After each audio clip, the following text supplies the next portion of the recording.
اعوذ باللہ من الشیطان الرجیم بسم اللہ الرحمن الرحیم یا ایہا الذین آمنوا کتب علیکم الصیام کما کتب علی الذین من قبلکم لعلکم تتقون۔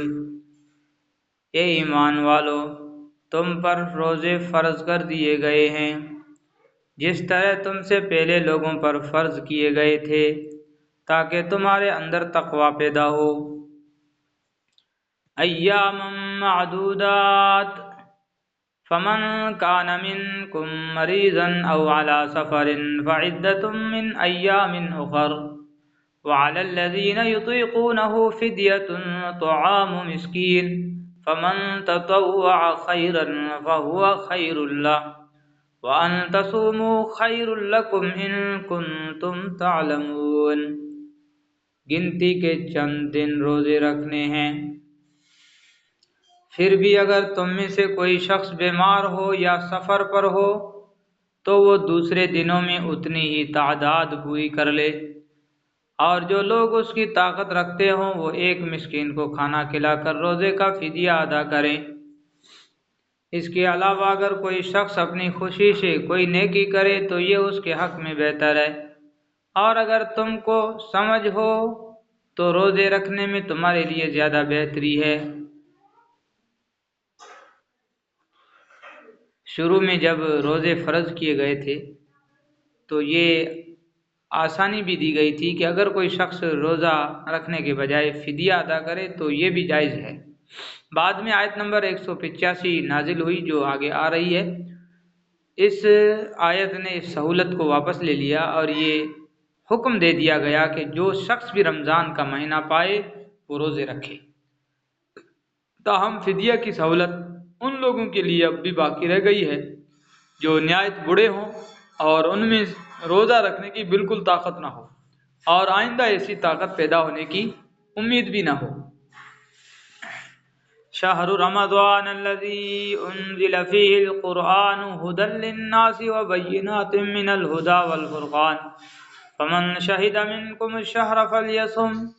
ومن کان مریضا علی سفر فعدۃ من ایام اخر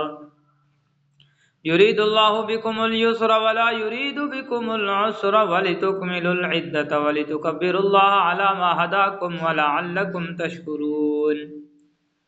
رمضان کا مہینہ وہ ہے جس میں قرآن نازل کیا گیا جو لوگوں کے لیے سراپا ہدایت اور ایسی روشن نشانیوں کا حامل ہے جو صحیح راستہ دکھاتی اور حق اور باطل کے درمیان دو ٹوک فیصلہ کر دیتی ہے۔ لہذا تم میں سے جو شخص بھی یہ مہینہ پائے وہ اس میں ضرور روزہ رکھے، اور اگر کوئی شخص بیمار ہو یا سفر پر ہو تو وہ دوسرے دنوں میں اتنی ہی تعداد پوری کر لے۔ اللہ تمہارے ساتھ آسانی کا معاملہ کرنا چاہتا ہے اور تمہارے لیے مشکل پیدا کرنا نہیں چاہتا تاکہ تم روزوں کی گنتی پوری کر لو، اور اللہ نے تمہیں جو راہ دکھائی اس پر اللہ کی تکبیر کہو اور تاکہ تم شکر گزار بنو۔ اس آیت میں ایک لطیف اشارہ ان تکبیرات کی طرف بھی ہے جو رمضان کے فوراً بعد عید کی نماز میں کہی جاتی ہیں۔ وَإِذَا سَأَلَكَ عِبَادِي عَنِّي فَإِنِّي قَرِيبٌ أُجِيبُ دَعْوَةَ الدَّاعِ إِذَا دَعَانِ فَلْيَسْتَجِيبُوا لِي وَلْيُؤْمِنُوا بِي لَعَلَّهُمْ يَرْشُدُونَ۔ اور اے پیغمبر، جب میرے بندے آپ سے میرے بارے میں پوچھیں تو آپ ان سے کہہ دیجئے کہ میں اتنا قریب ہوں کہ جب کوئی مجھے پکارتا ہے تو میں پکارنے والے کی پکار سنتا ہوں، لہٰذا وہ بھی میری بات دل سے قبول کریں اور مجھ پر ایمان لائیں تاکہ وہ راہ راست پر آ جائیں۔ رمضان کے ذکر کے عین درمیان اس آیت کو لانے کی وجہ شاید یہ ہو کہ پیچھے رمضان کی گنتی پوری کرنے کا جو ذکر آیا تھا اس سے کسی کو خیال ہو سکتا تھا کہ رمضان گزرنے کے بعد شاید اللہ تعالیٰ سے وہ قرب باقی نہ رہے جو اس مبارک مہینے میں حاصل ہوا تھا۔ تو اس آیت نے اس خیال کی تردید کرتے ہوئے واضح فرما دیا کہ اللہ تعالیٰ ہر آن اپنے بندوں سے قریب ہے اور ان کی پکار سنتا ہے۔ أُحِلَّ لَكُمْ لَيْلَةُ الصِّيَامِ الرَّفَثُ إِلَىٰ نِسَائِكُمْ هُنَّ لِبَاسٌ لَكُمْ وَأَنْتُمْ لِبَاسٌ لَهُنَّ۔ علم اللہ انکم کنتم تختانون انفسکم فتاب علیکم وعفا عنکم فالآن باشروہن وابتغوا ما كتب اللہ لکم وکلوا واشربوا حتی یتبین لکم الخیط الابیض من الخیط الاسود من الفجر ثم اتموا الصیام الى اللیل ولا تباشروهن وانتم عاکفون فی المساجد تلک حدود اللہ فلا تقربوها كذلك يبين الله آیاته للناس لعلهم يتقون۔ تمہارے لیے حلال کر دیا گیا ہے کہ روزوں کی رات میں تم اپنی بیویوں سے بے تکلف صحبت کرو، وہ تمہارے لیے لباس ہیں اور تم ان کے لیے لباس ہو۔ اللہ کو علم تھا کہ تم اپنے آپ سے خیانت کر رہے تھے،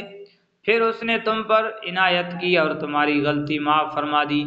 چنانچہ اب تم ان سے صحبت کر لیا کرو اور جو کچھ اللہ نے تمہارے لیے لکھ رکھا ہے اسے طلب کرو، اور اس وقت تک کھاؤ پیو جب تک صبح کی سفید دھاری سیاہ دھاری کسی ممتاز ہو کر تم پر واضح نہ ہو جائے۔ اس کے بعد رات آنے تک روزے پورے کرو، اور اپنی بیویوں سے اس حالت میں مباشرت نہ کرو جب تم مسجدوں میں اعتکاف میں بیٹھے ہو۔ یہ اللہ کی مقرر کی ہوئی حدود ہیں، لہٰذا ان کی خلاف ورزی کے قریب بھی مت جانا۔ اسی طرح اللہ اپنی نشانیاں لوگوں کے سامنے کھول کھول کر بیان کرتا ہے تاکہ وہ تقوی اختیار کریں۔ شروع میں حکم یہ تھا کہ اگر کوئی شخص روزہ افطار کرنے کے بعد ذرا سا بھی سو جائے تو اس کے لیے رات کے وقت بھی نہ کھانا جائز ہوتا نہ جمع کرنا۔ بعض حضرات سے اس حکم کی خلاف ورزی سرزد ہوئی اور انہوں نے رات کے وقت اپنی بیویوں سے جمع کر لیا، اور یہ آیت اس خلاف ورزی کی طرف اشارہ کر رہی ہے، اور ساتھ ہی جن حضرات سے یہ غلطی ہوئی تھی ان کی معافی کا اعلان کر کے آئندہ کے لیے یہ پابندی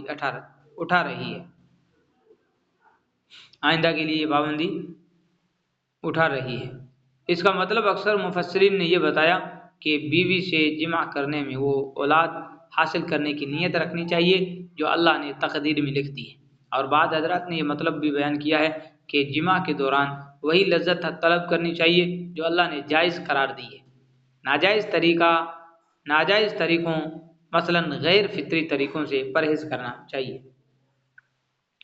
وَلَا تَأْكُلُوا أَمْوَالَكُمْ بَيْنَكُمْ بِالْبَاطِلِ وَتُدْلُوا بِهَا إِلَى الْحُكَّامِ لِتَأْكُلُوا فَرِيقًا مِّنْ أَمْوَالِ النَّاسِ بِالْإِثْمِ وَأَنْتُمْ تَعْلَمُونَ،